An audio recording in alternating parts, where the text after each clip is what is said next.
have never met a woman of faith like this lady. Yay. Well, it's good to be here. And I've heard a lot about you all too. All good, of course. And it's an honor to be here. Like I said, with Brenda's my faith partner. She's my faith partner. And she's the most powerful woman I know too, in the spirit. So we do well together. And it's an honor to be here. So I'm just going to tell you my story. And I told my neighbor I had a half hour, 45 minutes. I thought, boy, I could tell my story. I could be here until midnight. So I'm trying to just ask the Lord what stories He wants to share with you and what He wants to share with you. You know, I'm just a normal woman, a homemaker.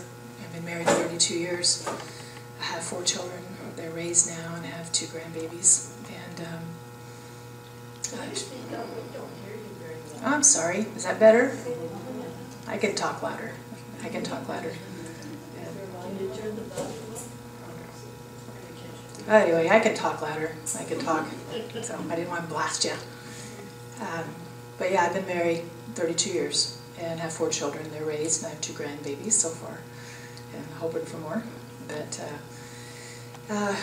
so I was pretty normal until about 20 years ago, and God just spoke to my heart, and He told me, "I want you to deliver babies at home, and I want you to do Christian women, those who have access to the promises of God. And I don't want you to charge them any money. I want you to bless them. And if you get into trouble, you have the name of Jesus, the blood of Jesus, the Word of God, and the Holy Ghost to help you. And don't ever tell anybody, don't advertise. I'll send you the people." And right then is when I learned what faith was. Because if I really believed that this God could do what He was told me He could do, then I had to take women. I had to, and He brought me women. And for 20 years, He's brought me women every month. It's been over, I believe He's easily delivered 1,000 babies now. And He's brought every one of them. And I don't ever talk to anybody about it. They just call. And they call. And a lot of times, I'll ask them, "Well, how do you got my name?" And they'll say, "Somebody told somebody told somebody told somebody." You know? And God just brings them. And so, but you know, I had to learn, especially when because I didn't know how to do babies. I didn't know how to deliver babies. And I told the women I didn't know how to do babies. They're the ones that had great courage when I was learning, because I had to go and learn. And I had to ask God to teach me how.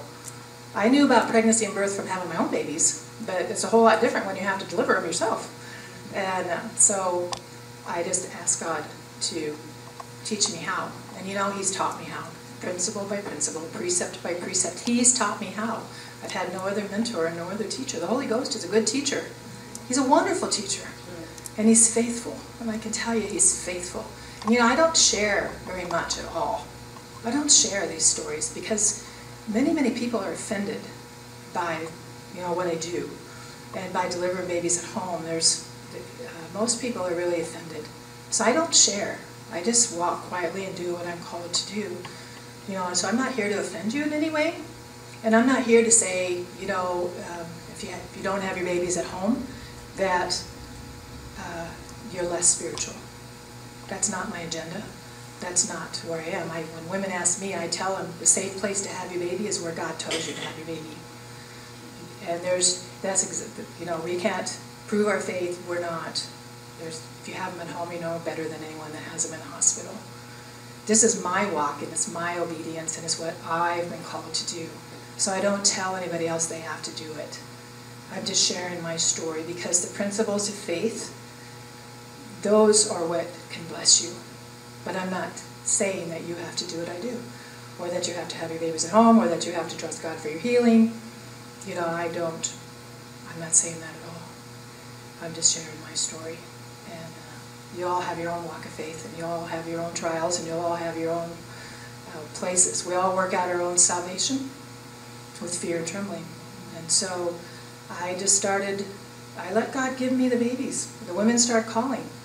And so I went, and I found out faith goes. You have to go. I had to act like God was big enough.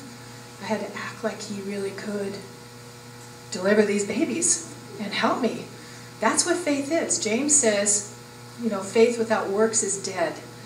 And so if you have faith, then you have to act like it. You have to put the actions. That's what releases the power, I found, is when you act like it's true, when you step out like God really is big enough. And he really is big enough, you know. I don't, most of the time, you know, I mean, I do all the natural, normal things, but I don't, I'll meet with the women every month, check them every month, get to know them every month, we talk, you know. The daddy, I come under the authority of the daddy and the mama, and, you know, I check them every month to make sure if there's anything that comes up, then they always have the option of going in. We always talk, and we always share, and we always trust God that there's going to be something big enough that I can't handle, then he sends them somewhere else. But you know, and I don't do stitches, I pray. When that baby's coming out, I pray. I pray, because I said, you can do it, God, hold up there and I can. I'm there doing my work, but I don't ever have tears. The biggest baby I've ever delivered was a 14 pounds, 6 ounces, 27 inches long. Biggest baby I ever hope to see. And God brought that baby forth with no harm to the mother and no harm to the child. And I have lots of 11, 12, 13-pound babies, you know. And I used to wonder why, but then I knew why. Because if I had all 6, 7-pound babies, then someone would say, well, what happens if you had a big baby? Well, I have lots of big babies, and God brings them forth. He's a good God, and I found out that he's a powerful God, powerful. Here in Indiana, there's still faith. The name of Jesus works. You know, I've had hundreds of women bleeding to death. Well, people will say, well, what happens if you have someone bleeding? I've had hundreds of women bleeding to death. Bleeding to death. And I don't have medicine. I don't use medicine. I use the name of Jesus. And I pray. And 100% of the time, God has healed them. But I remember one story. First time I had a placenta that just wouldn't come out. I didn't know what to do. I'm learning too as I go. And we labored all night. We had a really hard labor all night. Posterior baby.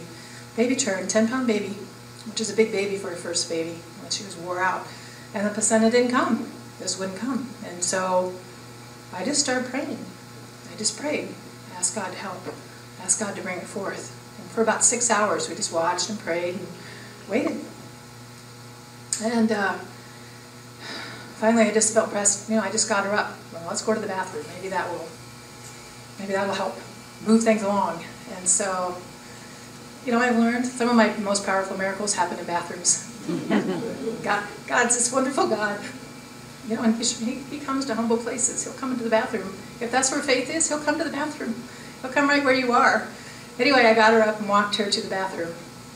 And while getting her up and walking her in there, she suddenly had this massive hemorrhage. Just started pouring blood. And she collapsed on the floor. And her husband was out walking in the hallway, crying and praying. Crying. This is where you know what you really believe, when you're getting squeezed. When here, this is a real situation. You know, and she's laying on the floor, and you can still see her, all pale, dying, beautiful 22-year-old girl. And she's dying, and she looked at me, you know, and I'm kneeling down beside her, and she said, I can't see you anymore, and I can't hear, and I can't feel my body. I got this ringing in my ears. And I knelt down to her, and I took her face in my hands, and I said, stay with me and fight. You fight. You stay with me. And you know, she opened her mouth, and she sang the most beautiful song I've ever heard. I'm kneeling beside her, and she starts singing this most beautiful song of worship and praise to her God I've ever heard. I've never heard the song before. It was just, she was worshiping her King. She wasn't asking for her life. She was just worshiping and loving her God and giving him honor and glory and letting him decide whatever she wanted to do with her life. And it was a holy moment. I could feel it. Pure worship coming up from the throne. Right there, laying there. And she sang for about 5 minutes. And I just bowed my head. And then all of a sudden she just passed out. And I laid my hands on her and just started praying. Crying out to God. You pray. You learn to pray when you're in those situations. And I was praying and praying and praying and praying. And it felt like 5 minutes, but it was an hour and a half. Praying, praying, praying, praying. And all of a sudden I hear this voice, can I get up now? This floor is cold. She goes, I feel better. And I'm like, yes, of course you can get up. Got her up, walked her in, God totally restored her. Totally restored her. Gave her a blood transfusion and just watched the color. And they removed the placenta and he took care of it. You know, and then people say, well, what happens if you get a baby in the wrong position? Well, a couple years ago I had 2 babies. I had 2 breaches in 2 days. And I hadn't done breech babies, you know. I've done a couple, but I don't know. I don't know how to do them. But we don't back up. That baby turned and we knew it had turned. So we go to God. God, what do you want us to do in this situation? And if we all have peace, then we move forward and we let God do what he's going to do. So she went into labor. This was a mom having her 5th child. And her husband was real anxious. He had been dealing with some anxiety attacks. And so he just told me, I'm not sure if there's a crisis. I'm not sure if I'll be able to stand with you. And I said, it's all right. If you need to, you go out. I'll stand. But I know if there's a crisis, God's going to be with you. He'll help you. So anyway, she went in labor. And we got to the point where she was pushing. And she pushed, and all of a sudden I saw these 2 big purple feet. And boy, that just scared the life out of you. I tell you what. I start praying, Jesus, Jesus, help, you know, and she pushed again. And this baby was born to its waist. And these little feet are just kicking, kicking, kicking. Yeah, it's a sight to see. And I have her on a birthing stool. You know, so I'm kneeling in front of her. And when God told me to do babies, I asked him, well, where is that in the Word? I want to know where it's at in the Word. You know, if I'm going to do this, this is you. And he told me Exodus 1. He said when Pharaoh wanted to kill the newborns, he didn't go to the doctors. He went to the midwives. And he said the biblical example is women with women in their home, covered with the blood. Okay, on the birthing stools. Okay. So anyway, she's on the birthing stool, and I'm kneeling before her. And the baby, she was pushing and pushing and pushing, and the baby wouldn't come. It was stuck. You know, that's what happens with breech babies. And this was a big 10-pound baby. This was a 10-pound footling breech, which is a big old baby.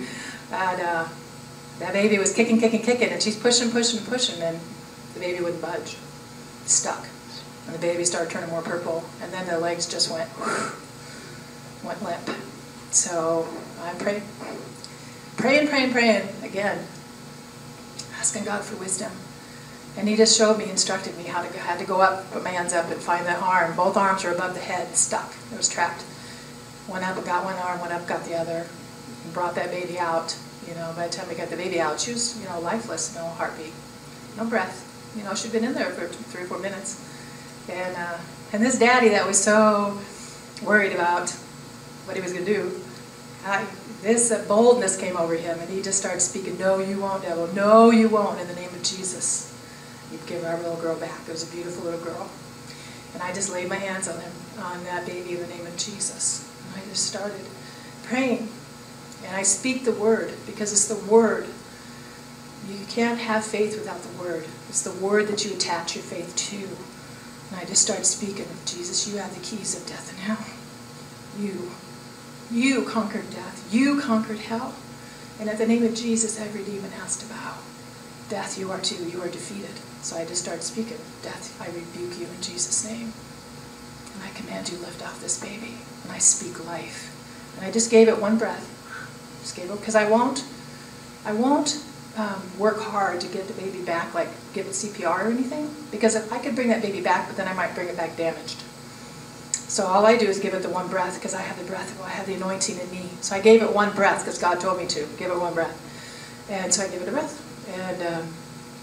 And then God has to thump the heart. One breath isn't going to do anything if the heart's not working. God thumped it. And all of a sudden she jerked, opened her eyes, and just cried. It's the best cry I ever heard in my life. You know, you just hug those babies. But when you see it, when you see the name of Jesus bring a baby back, it changes you. You realize there's power in the name of Jesus. There really is a God who's big. And the very next day, 12 hours later, I had another breech baby. So then this one was a preparation for this one, because this one was a lot harder. and it was an Amish lady, and I work with the Amish. God lets me go in and work with the Amish, and they're a very oppressed people group. And they had just left the Amish about a month before, and the Amish classify anybody that isn't Amish as they're going to hell, basically, whether you're Christian or not. If you're not Amish, you're worldly and you're going to hell. So I go in there, and God lets me go in there. And they don't know what to do with me because, you know, when I go there, I wear pants, I have short hair, I drive a car, I have electricity, I do everything they don't do. And they don't know what to do when God backs me. They're like, well, why are we doing what we doing then? So the bishops have banned me from using me out there. But this couple had just left like a month before. And everybody was saying, well, how dare you think you can trust God when you've left the Amish and you're in rebellion? Who do you think you are? A lot of pressure. A lot of pressure. This was her first baby. Trusting God. They had peace. And so she went into labor, into long, slow labor. Slow labor. In the middle of the night, I checked her and found out why it was long and slow is their baby had turned breech. And so I told him, I said, okay, you're 9 centimeters, and if you want to go in to the hospital, you can go in. We can take you. We have time if you want to go in. And because they didn't know it was breech. It had turned. And the daddy said, you've been telling me about this God, how big he is and how good he is. And they said, we're going to trust God. I said, okay. And we'll let God bring this baby forth. And so the rest of the night she labored, and the baby came down very slow, very slow. And I knew something, I stopped taking the heartbeat. I just knew something wasn't right because it was coming down so slow. Finally the baby was born, and it was a breech, and it was a boy, and it was a 9-pound boy. And once the baby came out and was born, I could tell why that baby was breech. Well, I had a cord around the neck, 3 times tight. And so it had been choked, and it was dead. And it had been dead 4 or 5 hours. It was dead for a while. And the skin was all mottled, and you could just tell nobody was home, and nobody was home for a while.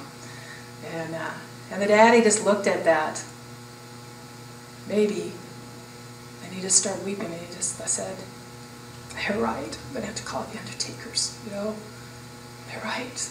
Everybody they've been saying is right. And he said, but then you started praying. And I just laid my hands on that baby and started praying again. In the name of Jesus, I started rebuking death, speaking life.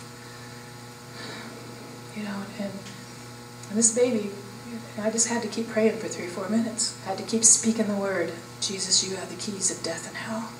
You destroyed him who has death. All power has been given to me over all power of the enemy. Just speaking, because I've learned I don't have death. I can't beat death, and I don't have life to give, but I'm connected to the one who does. So I just kept praying, and all of a sudden, this little limp baby, I'm on my knees holding this baby, and that little limp baby, all of a sudden he just jerked. And I looked down, and he opened his eyes, and he just looked at me. And I just started bawling, it's like, hi babe, where you been? Hello, I could just tell, like there was something in his eyes, like you've been with Jesus, haven't you? And he just looked at me. He still had this terrible color, and I didn't know what else to do. Like, what do I do, God? God just said, give him another breath. Give him the breath of life. I just gave him another breath, and he took another breath, but it was real jerky. He was still kind of like jerking, and I just laid my hands on him and said, complete restoration and no ill effects in Jesus' name. And all of a sudden he just took this big, deep breath. And he just cried, and his whole color just changed. And it was the most amazing thing. You just look at it, and your mind just can't grasp what you've seen. God brought a baby back. And he's perfect, and he's healthy, and he's whole. And I've never had a damaged baby. God brings them all through. Never had a damaged mother. So I've lost one mother 10 years ago. She had a ruptured uterus and a blood clot too long. And that killed her like within 2 minutes. She just died really fast. And that's the only mother I've lost. But then 2 years later, just a couple years ago, another Amish lady. And I had 2 Amish mothers coming in. Boy, they did not want me there. They were threatening me, and she'd labored all day. She had a C-section with her first one, and she wanted to trust God. She was still Amish, so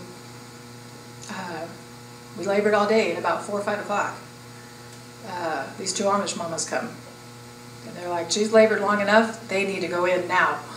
And the Amish, they don't stand up to their parents. They're taught, you obey your parents, even if you're 60, you obey. And this poor daddy was in a hard place, you know. He just had to tell his own mama and the other mama, "I'm sorry, mamas, but we're trusting God. God is big enough, and he's going to bring this baby forth." So they both huffed out and left, but they said, "We'll be back in the morning, and that baby better be delivered." Okay. And so we labored on into the night, and she had a 7-pound girl. As the baby was being delivered, she started pouring blood really bad. And I knew what had happened. I knew she had a ruptured uterus. Her uterus had ruptured. And then all of a sudden she grasped her chest and fell and started falling forward, about all bloody, foamy at the mouth. And I knew what had happened. Her uterus had ruptured, and the body was trying to clot it off, and then she threw a clot to her lung. And it was killing her. She couldn't breathe. She's holding her chest, and turning blue. And, you know, again, she's on the bird stool. I just picked her up. And put her on the bed. And the daddy's just holding his baby and crying. That's what those days do. They just hold their baby and cry. And pray, you know. And, you know, it's the first time I just knelt by the bed. And with the only one that I lost, she was my best friend. And God didn't let me pray for her. Nothing came up, you know, and I had to trust God with that. That's where faith comes in too. You don't always get what you want. Real faith says, "God, you get what you want, and we trust you." And so I just knelt by the bed and prayed for her, and I just laid my hands on her womb, on her uterus. And I just said, and I felt this peace come all the way through me, and this warmth. And laid my hands on her, and I said, "In Jesus' name, uterus, be healed," because I can't heal it. There's nothing I can do for her. And this, for the first time ever, this power, I just felt it went right down my arm, right into her. The bleeding stopped immediately. Laid my hands on her chest, and I said, "Blood clot, dissolve. Whatever's wrong in this chest, be healed in Jesus' name." Instantly, I felt power go out again. And instantly her color changed. She got pink. And she started breathing better. And then she woke up. She's like, "What am I doing in bed? Where's my baby?" I said, "Here's your baby." Yeah. And I watched over her the rest of the night and watched her. And the placenta hadn't come out yet. And got her up a couple times and it didn't come out. And finally, about 5:30 that morning, I knew those Amish mothers were coming. I'm like, I just knelt by the bed and said, "Oh, God, help." You know, show them that you're God. Show them that you're good. Show them that you're real. They're not going to believe it if it's not done. Please, Father, have mercy. I don't want to face those Amish mamas. You know. And I got up and she called me and I took her in, put her on the and took her to the bathroom, and I just said, "Placenta, in Jesus' name, you come out." And it just plopped out. Thank you. So when these Amish mamas come running in that door right at 5:30, the daddy could say, "Come on in, Mom, and look and see what God did." And they left the Amish too. After I deliver the babies, they leave the Amish. Yeah, they leave the Amish. And God's used this ministry, you know, to show faith, to show that He's real, to show that He's powerful. Here in Indiana, it's powerful. Even in America, if you'll trust Him, faith works. There is miracles. You know, I had one little girl call me from Detroit. And I never met her, but she just said, "I hear that you deliver babies. Would you deliver mine?" I said, "Yeah, I'll deliver you. Are you a Christian?" I do Christians, and you need to trust God. And she said, "Yes. Not a very good one, but yes, I am." I said, "Okay, I'll help you."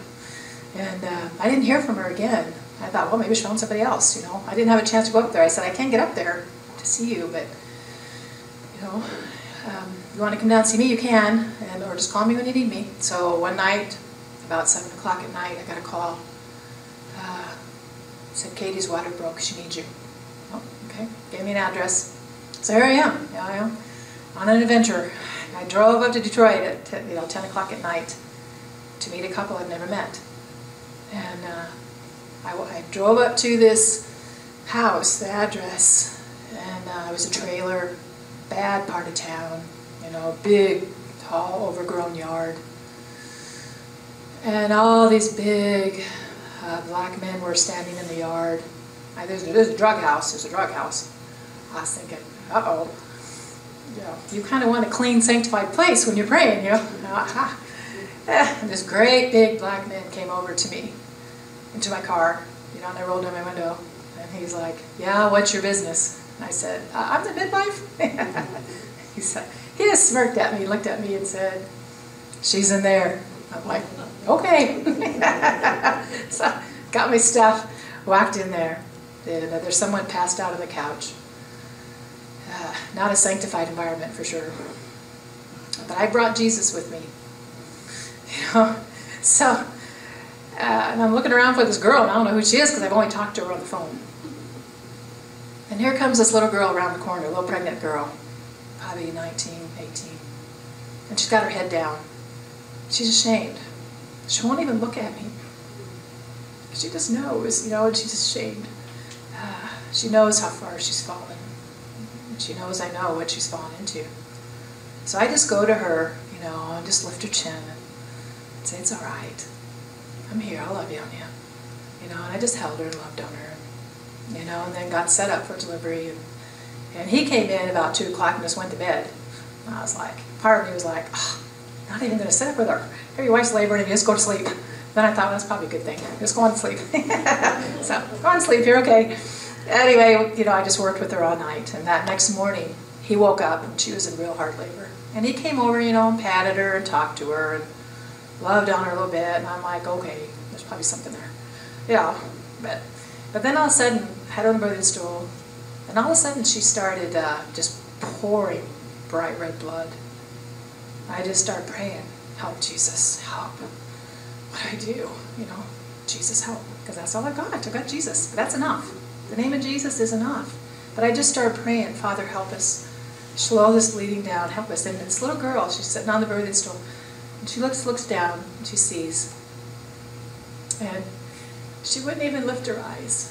She just said, I just heard her say, because I'm like right in front of her, I just heard her say, Jesus, I'm so sorry. So sorry. Just started weeping. And the bleeding stopped just like that. Bam. And I just lifted her chin. I looked her right in the eye. And I said, Jesus heard you. You can come back to him anytime.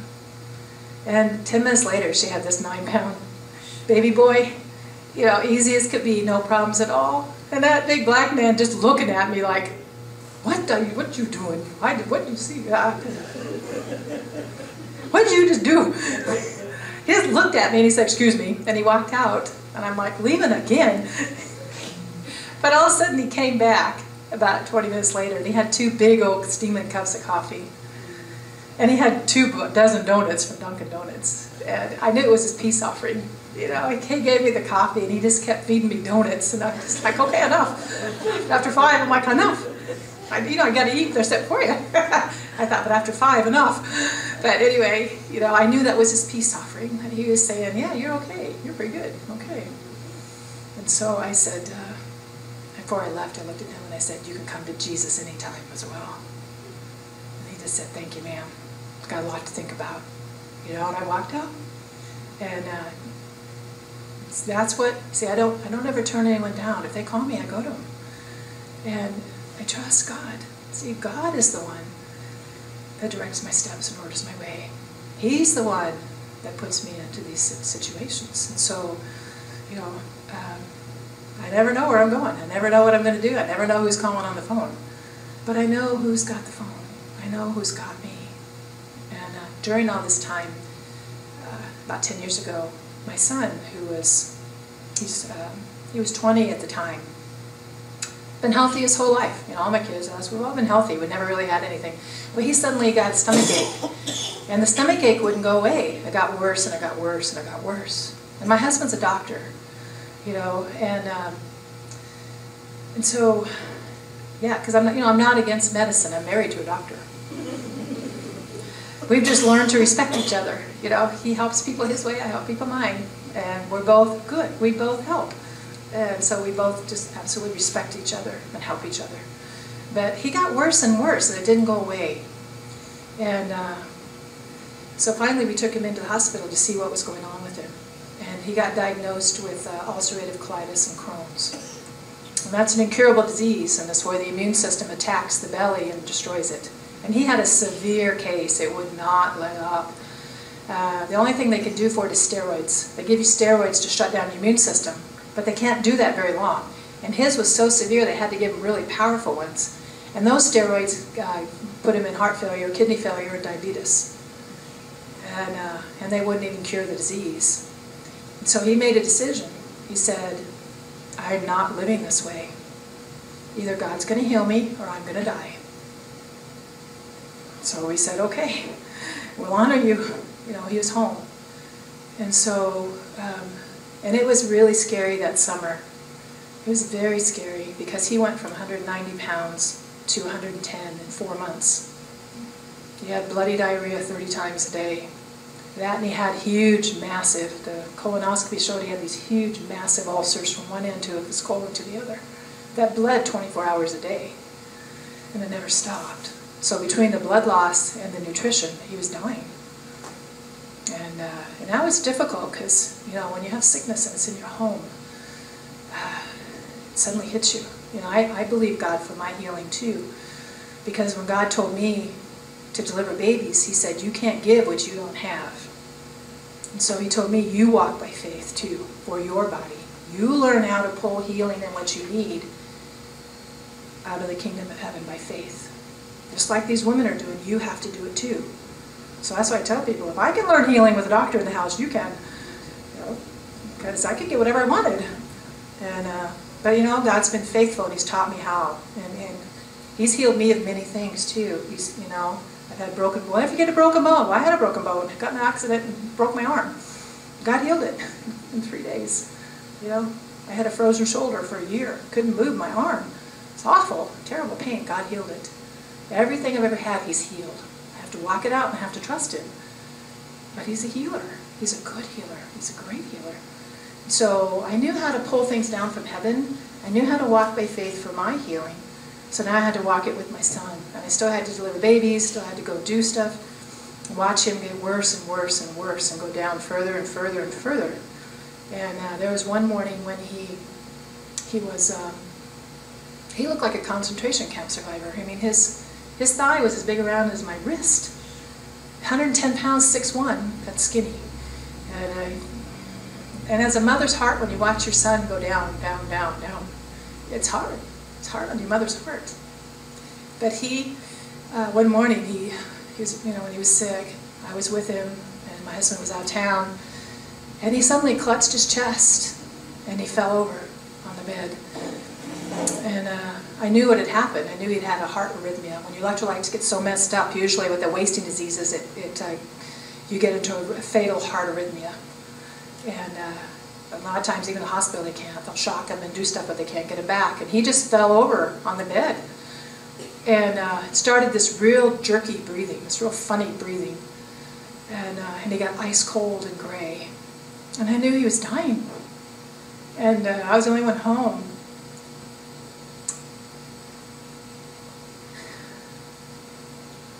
I knelt by his bed. And I just said, Lord, you choose if he lives or dies today.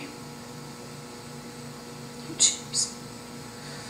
And I just started praying, pleading the blood of Jesus and worshiping and singing, waiting to see what God was going to do. And as I watched him, he was in the valley of the shadow of death. And you can't go with him. Even as a mother, I wanted to protect him. I wanted to help him, That's your boy. That's my boy. But they go through alone. We all go through alone. And I told him, I said, Marcus, if you see Jesus, you go to him.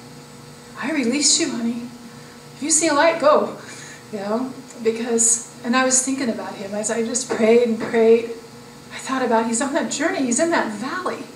And I was thinking about that. I thought, we don't really understand what a Savior is and how glad we're going to be to see Him when we're in that dark place. You know, and it's scary. And all of a sudden you see Jesus, we're going to run to Him. We're going to throw our arms around Him and be so glad for a Savior. You know, and I was thinking, I'm so glad we've lived right. I'm so glad. I know He's going to be all right. You know, if God took Him and He went, I knew He was okay. And I thought, you know, I'm so glad that we walked that narrow road and that we have Jesus, because it's worth it. I tell you what, when you get to that point and you're walking in the valley of the shadow of death, you're going to be so glad you lived a good life and you accepted Jesus. You know, and I'm just thinking that the whole time, that for 3 hours, watching Him just, you know, breathe this funny breathe and cold as ice. And I just prayed, waited, cried. And I just kept applying the blood of Jesus. Blood of Jesus. And all of a sudden he opened his eyes. He woke up. He came back and he said, Mom, I went to this quiet, dark place and there was no pain and I wasn't afraid. And I heard you crying. I'm sorry I made you cry. And he said, but Jesus came, Mom, and He said, go back. It's not your time. And God just thumped his heart. And he came back. You know, and he didn't have any electrolytes, he didn't have any medicine, he had nothing. He's had Jesus. And the very next week, I got a phone call from this foreign-sounding man. His name was Rajan. And he said, I hear that you're a godly midwife, and you won't turn anyone down. Is that true? And I said, yeah, that's true. And he said, would you come to India? Would you be willing to come to India to deliver a baby? And I went, India? Like the India way over there across the ocean, India? You know, because you think, well, maybe Indiana, you know, India, Kentucky or something. I said, the country India? And he said, yes. And I said, well, when is she due? And he said, 3 weeks. I said, 3 weeks? And he said, well, normally, he said, he's from India. And he said, he had married this tall blonde named Becky. He came to the States and went to Bible school there. And he met this tall blonde named Becky. And married her, took her back to India. And they have an orphanage. He's on, you know, he's an evangelist. He's on TV. He's got this big orphanage, this big school. He trains pastors to go all over India. Doing a very good work. And usually, this was their 6th baby. And so usually, they would, the last month, they would come up to the States and have their baby. Because you don't want to have babies in India. Because I didn't know, but they kill the baby girls in India as well. Because they want boys. And so the midwives over there will stuff rice down their throat or snap their neck, you know. And so it was a very dark, defiling place, and they didn't want to have the babies there. Or in the hospital either, because that was bad too. But someone had broken into their office and stole all their papers. And so they couldn't get their papers renewed before this baby came. And there just happened to be a girl there. And I had delivered her mother, a baby for her mother. And she had called me on a Friday. And she said, I just got your number. God sure waited. He told me He was going to give me someone to help me with this baby, but He sure took His time. I said, well, when are you due? She goes, Monday. I said, Monday? I said, where do you live? Toledo. Oh, okay. So she went in labor on Monday, so I went out there on Monday, found her, had to go meet her, find her, and deliver a baby. And we did. And it went fine. So but her oldest girl was 20. And it was her 11th child. And so she was pretty laid back about it by then. You know, but I went there, found her, prayed for her, delivered a baby, went home. But so her daughter was doing an internship at this man's house. And so she said, well, my mom had a midwife who said she'll go anywhere and she won't turn anyone down. So that's how she got my number. So he's calling me, you know, and saying, could you come? And I said, it's kind of stretched me because I'm like, I've never flown by myself, you know, out of the country. And I had to go stay with a couple I didn't know, and in a country that's foreign and hostile to Christians, you know. So, and my son was sick, and I had all these other babies due. And that same week, I said, well, what week is it? It was September 19th. And that week, way at the beginning of this year, my husband had asked me, would you please just save 1 week for me? He had written a book, got it published, and they were celebrating, and they wanted to go to Hawaii, and they had this vacation. the other doctors had paid for us to have a week vacation in Hawaii with this really nice place. And he said, could you please just say 1 week for me? I'm like, I would love to, talk to God. He has my schedule, but he can bring the babies early, so we had booked it and we planned on it. Now, my son got sick in April that year. This was September. And so if the way he was going, we weren't going to go because he was so sick. But my husband just kept hoping that he would get better. He'd get better, and we tried everything. We tried the Maker's Diet. We tried everything, organic, raw, whole, everything. We tried. Nothing worked. He just got worse and worse. And so, anyway, so I told him, let me pray about it. Let me just pray about it and I'll get right back with you. And I just sat in my chair. And my husband said, who is that? Because he had answered it. Who is it? And I said, it's a man from India that wants me to deliver a baby in India. He's like, what? And he said, what week? I said, that week. And he's like, no, you promised me, no. I said, I know, and I promised God I would never turn anyone down either, so who wins? He's like, me. So, I had to go to I just had to go to my prayer chair. I just sat in my chair. And I just cried out to God and said, what do I do? And I've got responsibilities. My son's dying. I've got these other women that are due. My husband. And I just prayed, and I just prayed. I just waited. And I prayed, and I prayed, and I prayed. Waiting for an answer, trying to figure out what was the right thing to do here. What's the right thing to do? And I don't know anybody. See, I'm the only one in the ministry. I don't have a partner. I don't have a backup. God's my partner. He's a great partner. He's a wonderful partner, but there's no one to call to ask these things. So I asked him, and he's a wonderful partner. And I just prayed and prayed. And after about 4 or 5 hours, there was a testimony of a missionary had come up in my heart. And he had went to pray for this lady who had spinal meningitis. And she was instantly healed. But then it followed him home and it jumped on his wife. His wife got it. And she was dying with it. 105 temperature and dying. And he had promised the next day to go to the Indians to preach and to pray. So he prayed for her all night. And she was deathly ill. And in the morning she begged him, don't leave me, David. I need you too. I need you. Don't leave me. If you leave me, I will die. And he just started crying even as he was saying it. He said, don't make me choose between you and my God. You didn't die for me. I have to keep my word to those Indians. I have to go. And so he left. And he said, I was so mad.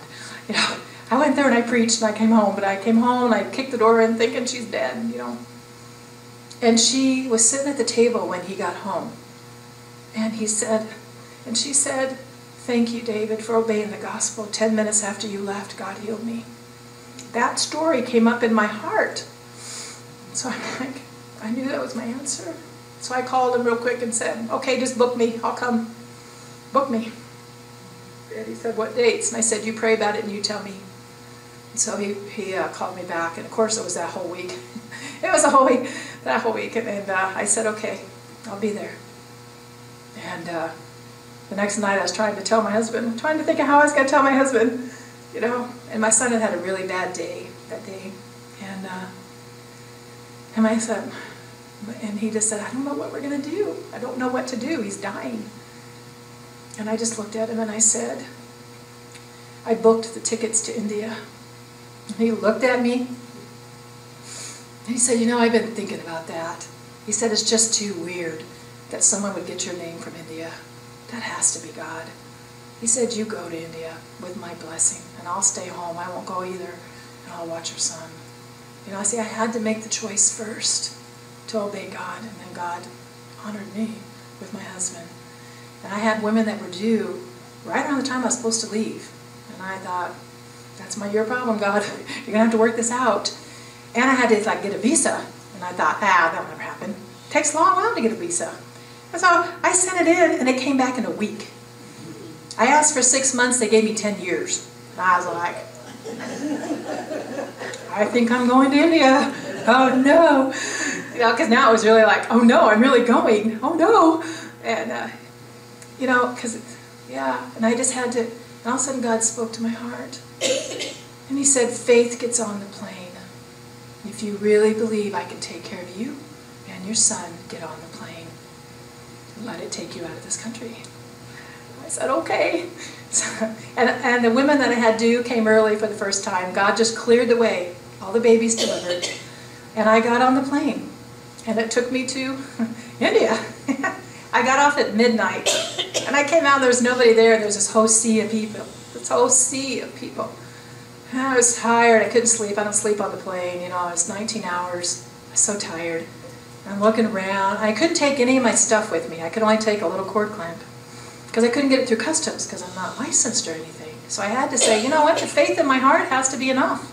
And if it's true faith, it'll work anywhere in the world. You know, what God has trained me to do, I can deliver a baby anywhere, in a cave. I can, because I don't need anything. What I need to keep that mother and baby safe is in my heart. It's faith in my heart. He's taught me how. It's my faith in the Word of God that gets that, brings that mother through and brings that baby through. And so I don't need anything. All I've got is, you know, a birthing stool and a bowl and a cord clamp. That's what I use. That's my equipment and my faith. That's it. That's all I need. Anyway, I got out there and looked, and there was nobody there. I just sat on my suitcase and cried. I was just like, what have I done? I was, it was kind of overwhelmed, and all these big, I really stuck out over in India, big, tall women, little short people, and they all just came over and started patting my back. Great woman of faith. I was like, just tired and undone, And then all of a sudden I see this big, tall, blonde woman, pregnant woman coming, and they were late, and here they come. And they took me home.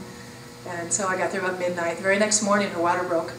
The very next day, she had a 9.5-pound baby girl with no problems at all. And, so I tell my women, if you have to believe me to get there, you don't have to believe me to get there 10,000 miles like she did. She never met me, and she had to believe God to bring me 10,000 miles. And you know what? My faith worked over in India too. It worked awesome, and it was perfect. And so the very last night I was there 10 days, because we weren't sure when the baby was coming, so he gave me plenty of time. And it was an oppressed land. It was a very dark land.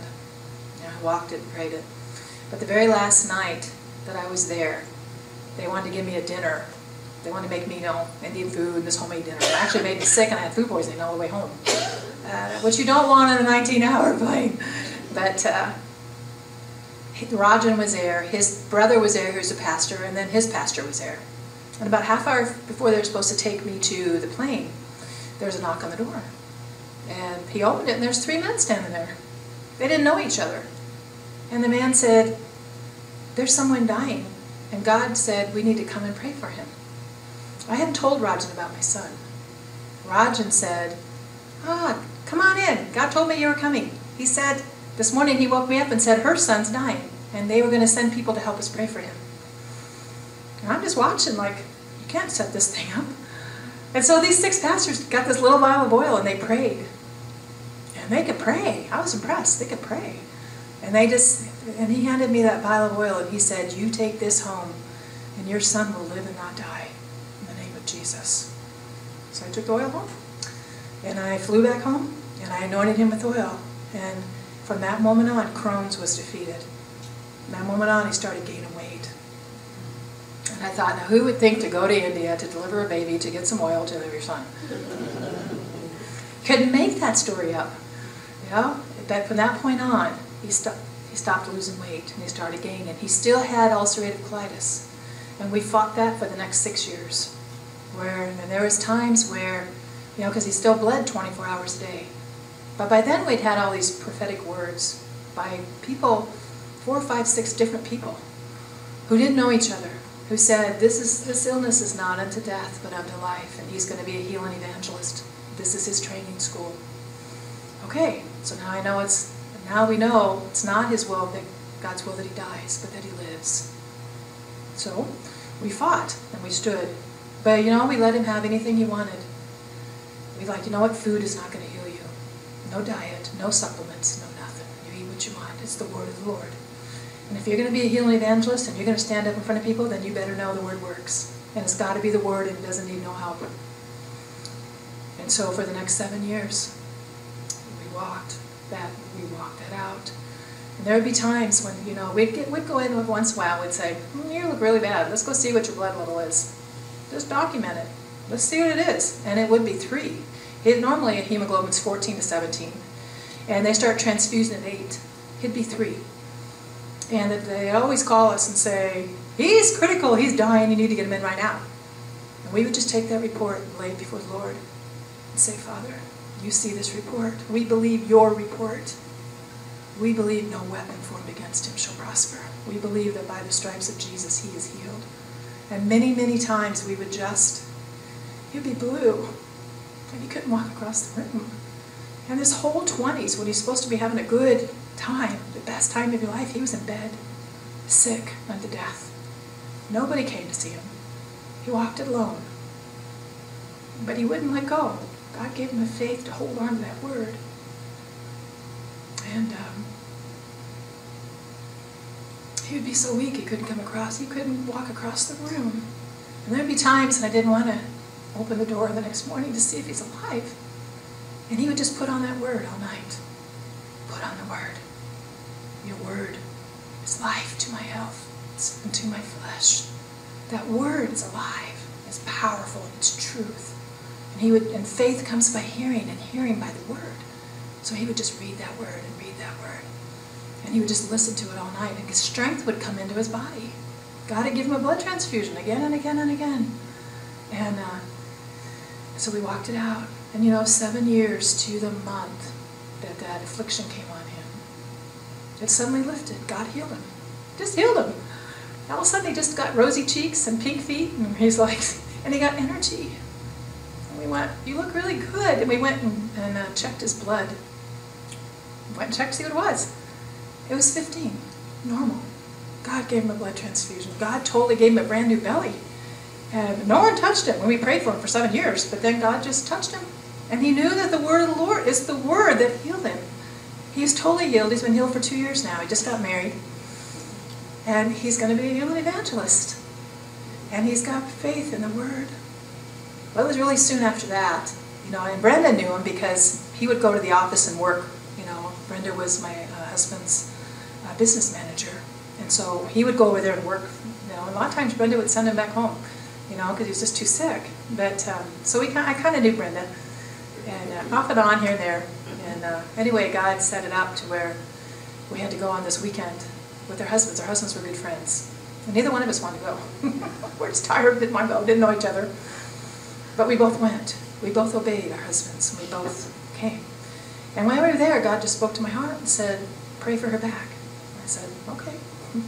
So I just asked, Brenda, can I pray for your back? She's like, okay. So I prayed for her back, and God instantly healed it. And then the next week, God kept talking to me about her daughter, because her daughter had an incurable disease. And during this time, God had started talking to me about, not only are you delivering babies, but very soon I'm going to take you into a new ministry, and you're going to be delivering big people. Not little people, big people. Oh, okay. So he talked to me about her daughter, and I kept she just kept coming up in my heart. Pray for her, pray for her. So I'd call Brenda. Brenda, can I pray for your daughter? So she'd call her daughter, and then I'd like, well, tell her to pray for me. Everybody else is. And she's like, no, she has to lay hands on you. It's a little different. So finally she said, oh, all right. So Brenda and I went down there. We prayed, and it took 5 sessions to pray. And God just started talking to us and showing us and leading each session how to pray. And she was instantly healed.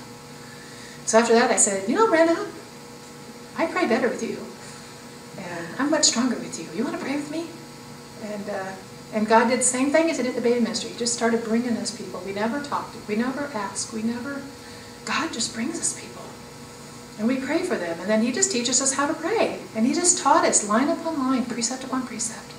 Just 2 little women that trust God. No, there's no titles behind our name. We have no titles.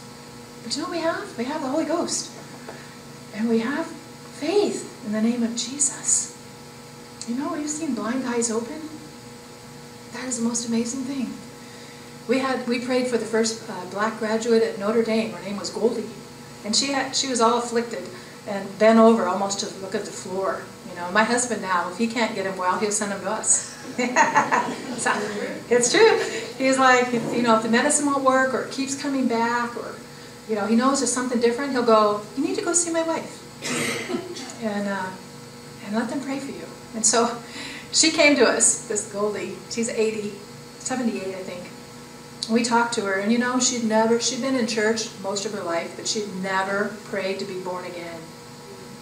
And we had the awesome privilege of leading her to the Lord, praying for her, and watching her face light up as she received the Lord and become born again.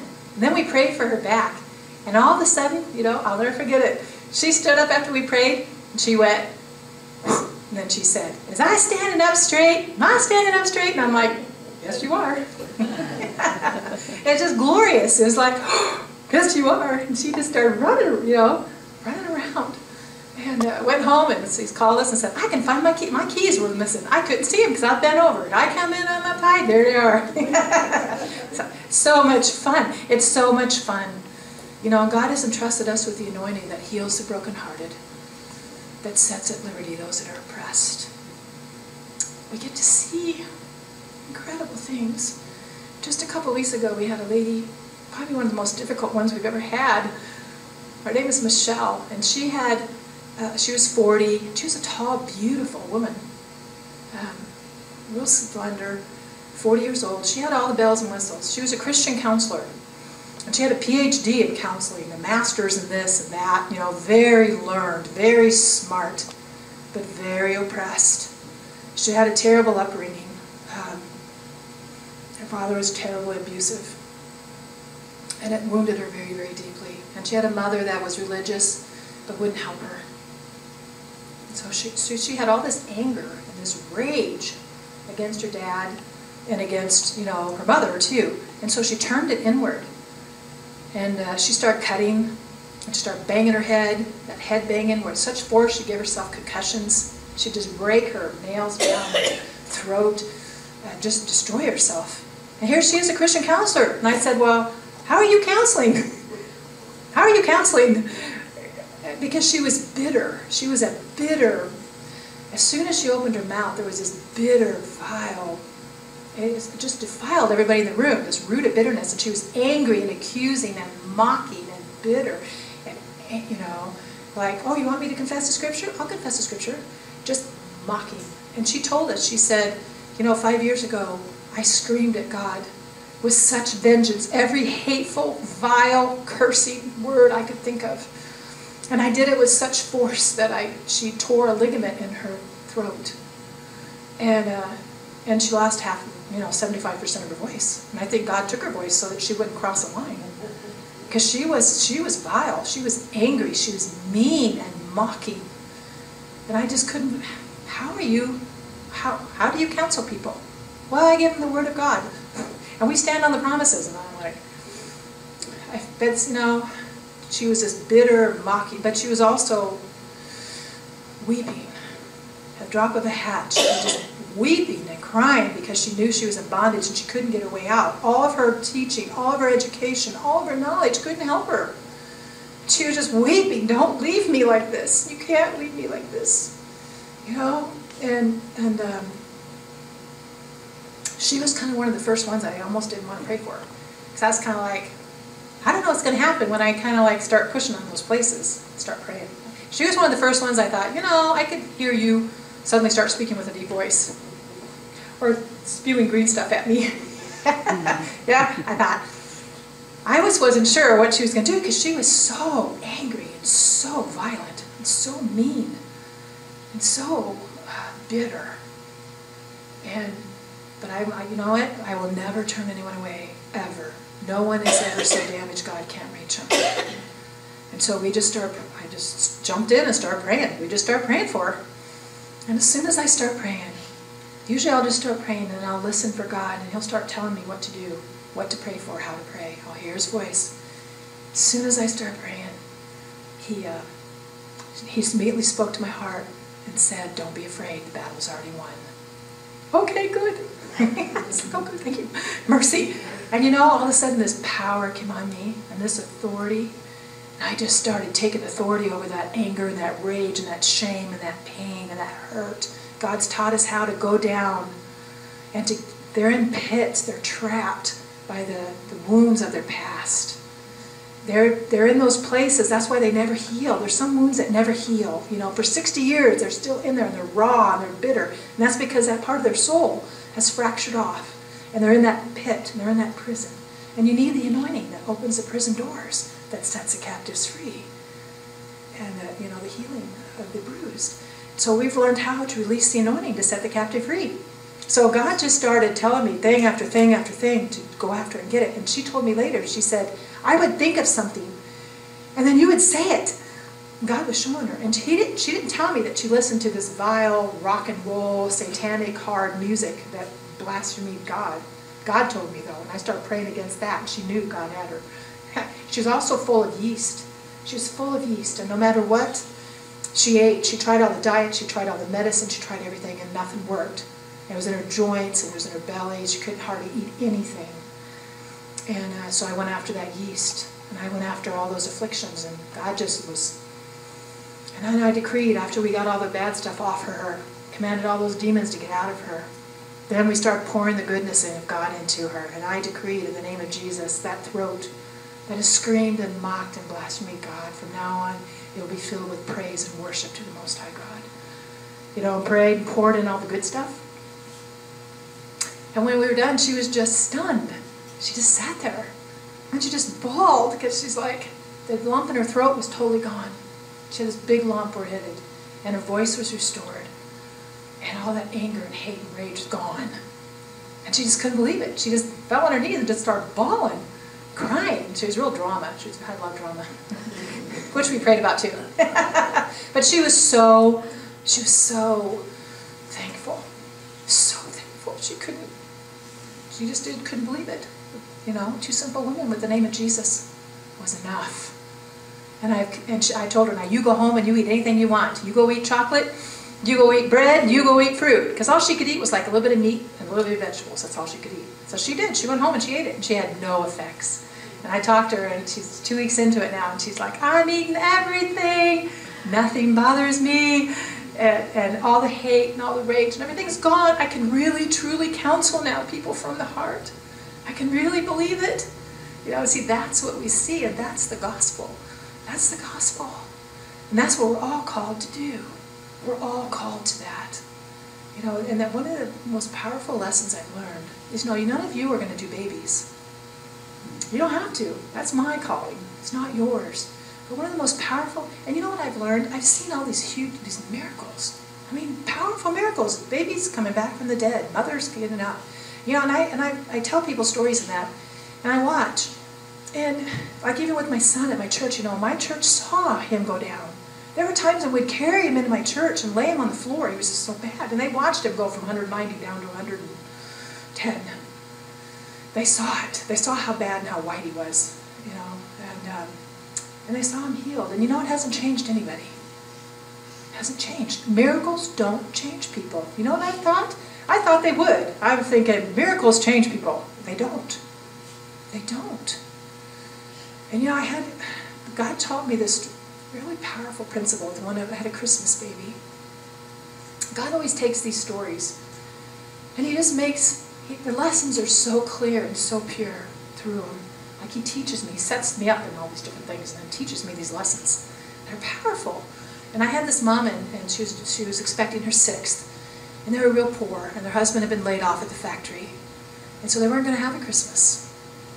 And I didn't know that, but, you know, the baby was due at Christmas. And there was a big ice storm coming.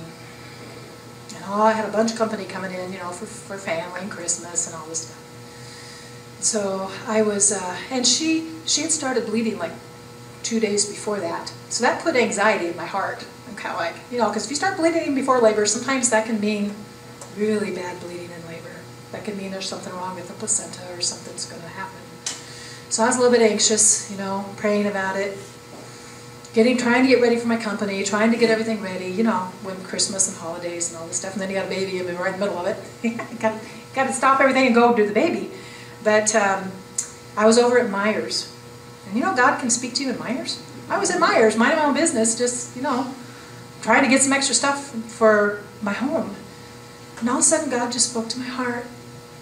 And He said, I want you to have a birthday party for Jesus and for these children. It's His birthday coming. I want you to have a birthday party for them. And I said, okay, I'll do that.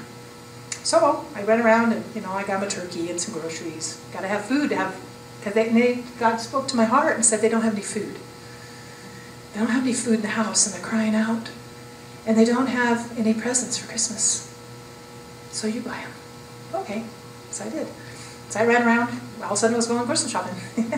And then He told me, He said, and there's this big ice storm supposed to come that night. And He said, the baby will come tonight, and you need to be over there by 4 o'clock. And I'm like, okay. So I ran around and did my shopping and grabbed them some, some gifts. Did it real fast. Got home and put everybody to work wrapping, and got my own house in order. Big ice storms coming, and so I gathered up all the stuff. Went to her house. And I called her and told her, God told us to have a birthday party. And she had sent the kids away, and I said, no, bring them back. Okay. The ice storm's coming. That's okay. They can be here. It's okay. Okay. She didn't know. She, okay. So I walked in, and we're going to have us a birthday party. I have big cupcakes, and had cake, we had presents, we had, and I bought them a bunch of groceries, and they just cried. They just cried. You know what I've learned? Like with the Amish and stuff, they don't buy any toys for their kids. They think it's, it's godly to let them torment them because they have nothing to do. They won't buy them any toys because they think it's proud. And when I go over there to those homes, I'll just bring them toys.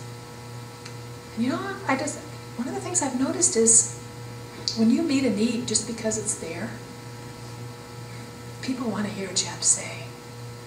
When you have no agenda except to love them, it changes their heart more than a miracle ever does. And I found that with the Amish. I would just bring them toys, mostly so I wouldn't be tormented by the little kids, they'd be busy. Because the kids are all there, they're in labor, and they have nothing to do, so I'd just bring them toys, And they would be so happy, and they'd be playing with those toys, and they'd just leave us alone. So I wasn't trying to find this big lesson, but it just kind of evolved. Because then I noticed that why are you doing that? We're the ones that are supposed to be godly. Why are you doing that? What do you want? I said, I don't want anything. I just want to bless your children. Bless you. And they just couldn't get over that. And that would open the door more than anything to talk to about Jesus. It's amazing. It's not the miracles.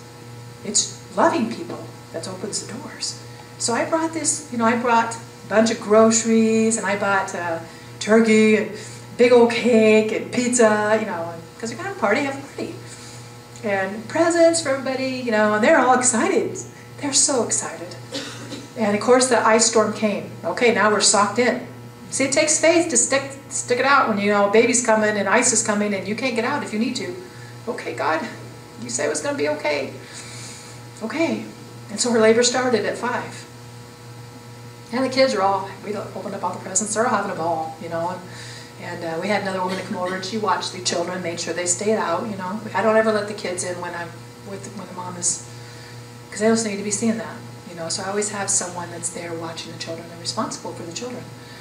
And so anyway, and they had 5 boys and a girl. So this little girl was praying for a sister. She wanted a sister. She was sick of boys, She was the second to the oldest, and she'd had all her fill of boys.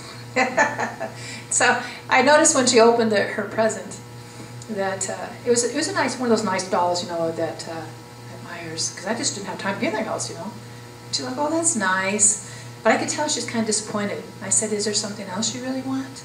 She goes, yeah, I want an American Girl doll, but we're too poor. We'll never get one. I said, I'm sorry. She goes, but this one's really nice. I'll pay for this one. She's probably 7, I think. But anyway, so labor progressed, and she had absolutely no more bleeding. Everything was perfect, and at 9 o'clock she had this perfect, 9-pound baby boy. No problems at all. No problems at all. Hey, 9's small compared to 11 and 13 pounds. It's like 9 is easy. And it was a boy. It was a boy. And I thought, and took care of Mama and got her all tucked in. And then she brought the kids in. And I heard this, no! I heard this wail, and I was like, oh no, she found out it's a boy. And we just took care of it, and I spent the night, because, the ice I couldn't get out. And the next morning is Christmas Eve, and the ice is melted, everything's good. And I was packing up my stuff, and I was right next to the little girl's room. And all of a sudden God just spoke to my heart. He said, you go talk to that little girl. She doesn't think I care about her. So I went in there, and I sat down by her, and she was just playing with her doll, and I said, God told me to come in here. He wants you to know. He knows that you prayed to him for a baby sister, and then now you think he doesn't care. And he said, this little baby really needed a home, and he needed to send him here. But what he told me to do, to tell you, he told me to buy you an American Girl doll, and that's from God to you. And this little girl just started bawling, and just threw herself in my arms. I removed a fiery dart from her heart, that God didn't care, and he didn't hear the prayers of a 7-year-old, and who cares? And and I thought it's not a big thing. It's $100. But what would it do to that child's heart? And God knew that child's heart needed to know that he cared, even though he couldn't answer her prayer, for whatever reason, that he still cared. So I brought, I sent her the doll and everything, and I went back about 3 days later, check on the mama, check on the baby, make sure everybody's doing good. And all of them were waiting for me. They drew me all these pictures, and the mother said, most amazing thing, all of them have gotten all their allowance, and they've been working, asking me for money. And they all had these envelopes, and they all gave me these envelopes and said, we got everything we wanted. And they gave me all this little envelopes of money, and they said, would you please use us to buy some toys for kids that don't get anything? They gave me all their allowance and all their money. Totally changed their heart. See, it was just, the miracle didn't change them, but meeting a need did. And God started speaking to me and saying, we're supposed to love God with all of our heart, with all of our soul, with all of our mind, with all of our might, and love our neighbors as ourselves. And then the Bible, the lawyer said, well, who's my neighbor? And Jesus talked about the Good Samaritan, and how he was beat up and left by the side of the road, and the 2 priests walked right around him. But the Samaritan put him on his horse, gave him his oil and his wine and reef horses, and took care of him. And God told me, you don't have to save the whole world. You just save the one right in front of you. That's your job. That's who it is. And then God told me about Matthew 25, at the judgment, when he divides the sheep from the goats. What's it going to be on? It's going to be on, did you give them a cup of cold water? Did you feed the hungry? Did you clothe the naked? Did you see the homeless and bring them in? Did you visit the sick, not heal them? Did you visit them? Did you remember those that are in jail? That's what he's going to judge us on. It's not these big miracles. It's not, how many people did you heal? It is, do you have the heart of your Father? And do you see the needs of your neighbor? And, and he told me, everybody wants power. Everybody wants ministry. Everybody thinks, if I don't have that, then I don't have to do anything. But what it is, God said, people are changed if you just see a need and meet it. And you can be an hour old in the Lord. An hour old. But can you give a cup of cold water? Yes. Your whole life is trained. Who can't give a cup of cold water? Who can't buy groceries for someone who's sick or hungry? Or visit them if they're sick? Every one of us are qualified to do that. We're not going to be judged on how big a ministry we had.